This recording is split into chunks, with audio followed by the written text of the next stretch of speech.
eo amin'ny vaovaon'ny fitaterana kosa indray dia manome fiam-potoana ny fanjakana hatramin'ny zoma izao ny fivondronan'ireo kooperativa misana ny fitaterana eto andrenivohitra na ny UCTU izany mba azahoana izy ireo ny compensation manambana ny apitsahatra mandritra ny andro iray manontolo ny asa fitateram-bahoaka izy ireo raha toka tsy voavaly izay fangatahana izy ireo izay.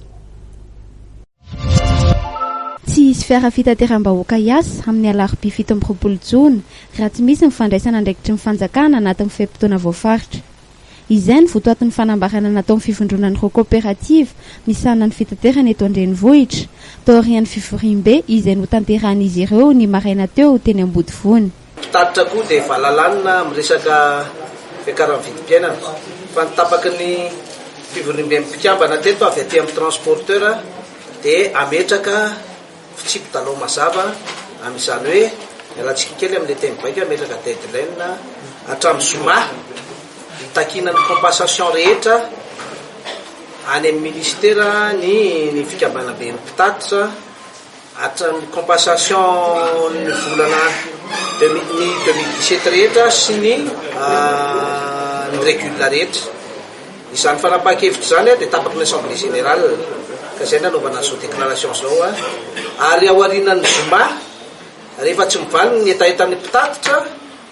dia tsy maintsy misy dispositif horaisina dia hanao arrêt de travail izay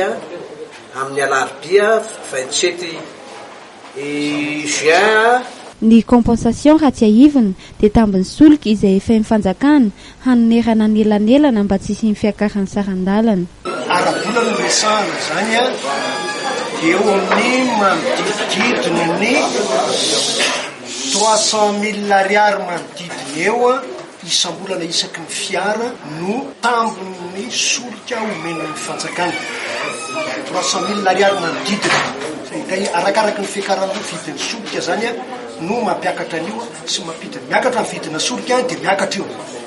midina ny vidina solika dia midina io. Raha tsy mahazo ny valiteny mahafa-po anatin'ny fiam-potoana voatondro izay ny UCTU dia ifampidinika indray mikasika ny dingana manaraka sy ny paikady ampiarina amin'ny alarobia 17 Jona io. Nandritry ny fivorim-be ny tanterahana androany dia mbola tsy nisy resaka ny fampiakarana saran-dalana.